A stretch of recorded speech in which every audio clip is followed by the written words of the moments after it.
Teachers Care Academy. Let us see about the PGTRB botany. First, we see the first unit, first topic, viruses. A general account of viruses, their nature, origin, purification, symptomatology, methods, transmission, and control measures of viruses, vector relationship, multiplication, bacterial viruses, algal viruses, and mycoviruses. Nowadays, we are hearing the news about COVID 19 and are facing very pandemic. So, the word pandemic means what? Pandemic means the disease prevailed throughout the country or throughout the world. It is called as pandemic. So other words are used as such as endemic and epidemic.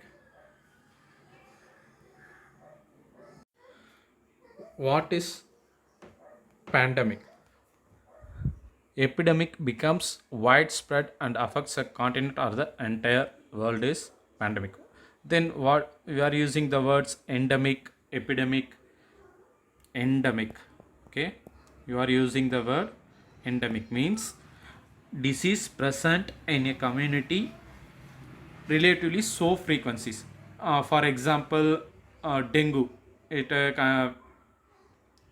contains within the state or within a city. It's an example for endemic. Then we are using the word epidemic. We are using the word epidemic. It's nothing but a disease that is prevalent throughout the country is called epidemic. But we are facing pandemic COVID-19 virus. It is affects throughout the world. These are the difference between endemic, epidemic, and pandemic. So the COVID-19 is comes under the pandemic. It causes the disease throughout the world. So then we are using the word COVID-19. What it means of COVID-19 is nothing but coronavirus. CO means coronavirus. VI, virus for first two letters of virus VI, and D for disease that was firstly invented in the year 19. So it's called as COVID-19. Then what is the meaning of virus? It is a type of coronavirus, belongs to the family Coronaviridae. Belongs to the family Coronaviridae. Okay. Then we see about the meaning of virus. Virus means venom or poisonous fluid. It is the very, very smallest particle. Okay. It comes under the plant kingdom or animal kingdom. Because why it's placed it in the both either in the animal or in the plant kingdom? Because it is living state. When a host is required, it becomes living. When out of the host, it becomes dead. So it is placed in the animal or in the plant kingdom. The branch that deals with the virus is called as virology. The scientists who work in this branch are called as virologist. இதெல்லாம் எப்படி அப்படின்னா வைரஸை பற்றி படிக்கிற படிப்புக்கு வைராலஜின்னு பேர். அந்த scientist படிச்சுட்டு பிறகும் அவருக்கு அந்த சயின்டிஸ்டோட பேர் என்னன்னு சொல்லுவோம் அப்படின்னு பார்த்தீங்கன்னா வைராலஜிஸ்ட் அப்படின்னு சொல்லுவோம். சரி, virus are not considered to be living. சரி, இது வைரஸ் வந்து நம்ம உயிரோடு இருக்குது அப்படின்னு சொல்லுவோமா, உயிர் அற்றது அப்படின்னு சொல்லுவானுமான்னு பார்த்தீங்கன்னா இது ரெண்டுமே. சரியா? ஏன் அப்படின்னா உயிர் அதாவது இந்த வைரஸ் தனித்து அதாவது ஒரு உயிருள்ள லிவிங் பீயிங்ஸில் இருந்து வெளியே வந்துட்டால் அது வந்து டெட் ஆகிடும். ஒரு ஹோஸ்ட் அதாவது உயிருள்ள ஒரு பொருளுக்கு உள்ளே போயிடுச்சு அப்படின்னா அதுக்கு உயிர் வந்துடும். ஸோ வைரஸ் வந்து நம்ம என்ன சொல்ல முடியாது, லிவிங்னும் சொல்ல முடியாது, நான் லிவிங்னும் சொல்ல முடியாது. சரிங்களா? Okay, we move about the next slide. Viruses are obligate intracellular parasite. They have nucleic acid core surrounded by a protein coat. சரி, இந்த வேர்டு இப்போ நம்ம பார்த்தீங்கன்னா ஆப்ளிகேட் இன்ட்ராசெல்லுலார் பேராசைட்ஸ் அப்படின்னா என்னென்னு அப்படின்னு பார்த்தீங்கன்னா ஆப்ளிகேட் அப்படின்னா truly depend on a living beings. Obligate கம்பல்சரியாக ஹோஸ்ட் இருந்தால் மட்டும்தான் இதால் என்ன பண்ண முடியும், உயிர் வாழ முடியும். இன்னொரு வேர்டு அப்படின்னு என்ன யூஸ் பண்ணுவோம் அப்படின்னு பார்த்தீங்கன்னா, ஆப்ளிகேட்டுக்கு ஆப்போசிட் வேர்டு வந்து பார்த்தீங்கன்னா ஃபேக்கல்டேட்டிவ். என்ன யூஸ் பண்ணுவோம் அப்படின்னு பார்த்தீங்கன்னா ஃபேக்கல்டேட்டிவ். சரி, இந்த வேர்டு எதுக்காக யூஸ் பண்ணுறோம் அப்படின்னு பார்த்தீங்கன்னா, உயிர் இருக்கும்போது இது வந்து என்ன இருக்கும், உயிர் இருந்தாலும் இல்லை அப்படின்னாலும் மண்ணில் போனாலும் இது என்ன ஆகுது, ஜென்ரேஷனை வந்து இருந்தாலும் இருக்கும் இல்லாமையும் போகலாம். அப்படின்றதுக்காக தான் என்ன பண்ணுறோம், நம்ம இந்த ஃபேக்கல்டேட்டிவை யூஸ் பண்ணுறோம். கம்பல்சரியாக உயிர் இருக்கிற ஹோஸ்ட்டுக்கு எதுக்கு தேவை, ஆப்ளிகேட்டர்னா கம்பல்சரியாக உயிர் இருக்கிறது. ஃபேக்கல்டேட்டிவ்னா உயிர் இருக்கும்போது அது அதனுடைய மல்டிப்ளிகேஷனை தொடரும். உயிர் அற்ற போது என்ன ஆகுதும், திரும்ப ஒரு டார்மண்ட் ஸ்டேஜ் வந்துடும். சரிங்களா, ஒரு அமைதியான நிலைக்கு வந்துடும். திரும்ப உயிர் வரும்போது திரும்ப தொடரும். சரியா, இதுதான் வந்து ஃபேக்கல்டேட்டிவ். ரெண்டு செத்த பொருள், அதான் வந்து ஃபேக்கல்டேட்டிவ் சாப்ரோஃபைட் சொல்லுவோம். இல்லை அப்படின்னா நம்ம என்ன பண்ணுவோம், உயிருள்ள பொருள் உயிரற்ற பொருள் ரெண்டுத்துலேயும் அது வாழக்கூடியது தான் என்ன சொல்லுவோம், நம்ம ஃபேக்கல்டேட்டிவ்னு சொல்லுவோம். ஆப்ளிகேட்னா கம்பல்சரியாக உயிருள்ள பொருளாக இருந்தால் மட்டும்தான் நம்ம என்ன சொல்லுவோம், அதை ஆப்ளிகேட் அப்படின்னு சொல்லுவோம். சரியா, இங்கே வைரஸை பற்றி மட்டும் தான் பேசுகிறோம். அப்போது இங்கே ஆப்ளிகேட் இன்ட்ராசெல்லுலார் பேரசைட். இன்ட்ராசெல்லுலார் அப்படின்னா ஒரு செல்லுக்கு உள்ளே நடக்கக்கூடிய ஒரு மல்டிப்ளிகேஷன். அப்போ தான் அதை வந்து இதை வந்து வைரஸ் வந்து என்னது, ஒரு செல்லுக்குள்ளே போனால் மட்டும்தான் அதனுடைய உயிர் வாழ முடியும், அதனுடைய பெருக்கம் அடைய முடியும், மல்டிப்ளிகேஷன் அடைய முடியும்.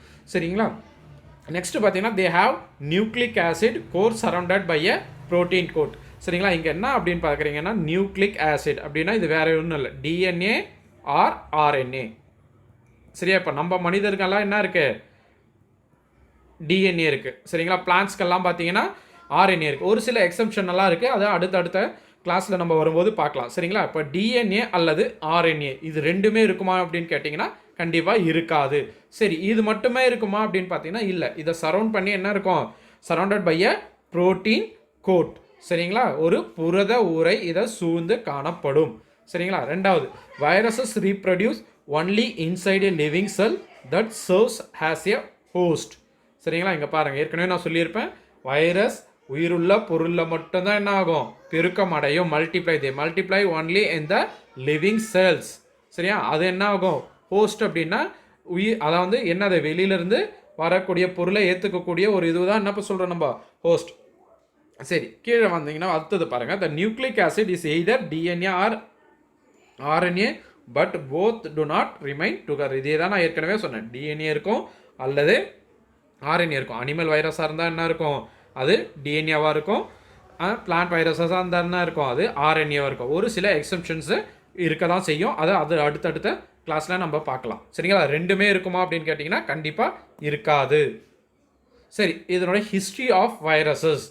சரிங்களா, இப்போது இதனோட வைரஸ் வந்து எந்த காலத்துலேருந்து எது வரைக்கும், எப்படி இப்போது இன்றைக்கி இருக்கிற இந்த பேண்டமிக் COVID-19 வரைக்கும் எப்படியெல்லாம் வந்து அதனுடைய ஹிஸ்ட்ரி இருந்தது அப்படின்னு பார்க்க ஆரம்பித்தோம்னா, இந்த 17th செஞ்சுரியில் பார்த்தீங்கன்னா Edward Jenner used vaccination for small box, சின்ன மை அப்படின்னு ஒரு நோய் வந்து ஒரு காலத்தில் என்ன ஆச்சு, பல்லாயிரக்கணக்கான உயிர்களை பலி வாங்குச்சு.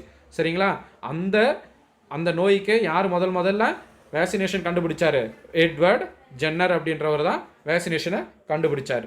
சரிங்களா, இதுவும் ஒரு கேள்வியாக வரலாம். சரி, அதுக்கு அடுத்து பார்த்தீங்கன்னா 18th century in 1886 Adolf Mayer demonstrated the infectious nature of tobacco mosaic virus using sap of mosaic leaves. சரியா, புகையிலை அதில் என்ன கண்டுபிடிச்சார் அடால்ஃப் மேயர்ன்றவர் பார்த்தீங்கன்னா, அது நோய் ஒன்று, ஒரு மொசைக் வைரஸ் நோய் வந்து ஏற்படுது. அது எதனால் ஏற்படுது அப்படின்றத வந்து அடால்ஃப் மேயர் தான் அது கண்டுபிடிச்சார். என்ன வைரஸ், டொபாக்கோ மொசைக் வைரஸ் அப்படின்றது. சரி, 1892 டிமிட்ரி இவானோஸ்கை இவர் என்ன கண்டுபிடிச்சார் அப்படின்னு வச்சுன்னா, பாக்டீரியாவுடைய சிறிய அளவான ஒரு பொருளால் என்ன ஆகுது அப்படின்னா ஒரு நோய் உருவாகுது, அதுதான் வைரஸ் அப்படின்னு ஒன்று கண்டுபிடிச்சாரு. அதே மாதிரி வேற என்ன இவர் ப்ரூவ் பண்ணாரு, virus is smaller than bacteria அப்படின்னு யார் ப்ரூவ் பண்ணது, டிமிட்ரி இவானோஸ்கை இன் த இயர் 1892. சரிங்களா, இந்த இயரெல்லாம் மோஸ்ட்லி கேட்க வாய்ப்பில்லை, இருந்தாலும் சரிங்களா, யார் வந்து பாக்டீரியாவோடைய ஸ்மாலாக இருக்கிற வைரஸை கண்டுபிடிச்சது அப்படின்னா அது வந்து ப்ரூவ் பண்ணது யார் அப்படின்னு கேட்கலாம். இல்லை டொபாக்கோ மொசைக் வைரஸை முதல்ல டெமான்ஸ்ட்ரேட் பண்ணது யாருன்னு கேட்கலாம். இந்த மாதிரி கேள்வியெல்லாம் வர அதிகப்படியான வாய்ப்பு இருக்குது. சரிங்களா, அதுக்கு அடுத்தது பார்த்தீங்கன்னா இன் 1898. சரிங்களா, இதில் பார்த்தீங்கன்னா MW பீஜர்னிக் அப்படின்றவர் என்ன கண்டுபிடிச்சார் அப்படின்னு பார்த்தீங்கன்னா, டொபாக்கோ லீவ்ஸில் ஒரு வைரஸ் வந்து கிளியர் ஆகுது. அது என்ன அது அப்படின்னு பார்த்தீங்கன்னா எதால் வருது அப்படின்னு பார்த்தீங்கன்னா கான்டேஜியம் விவிஎம் ஃப்ளூயிட். சரியா? Who defined the infectious agent as contagium vivum fluid அப்படின்னு கேட்டிங்கன்னா யார் சொல்லுவீங்க? எம்டபிள்யூ பேஜர்மெக் அப்படின்னு சொல்லணும். சரிங்களா?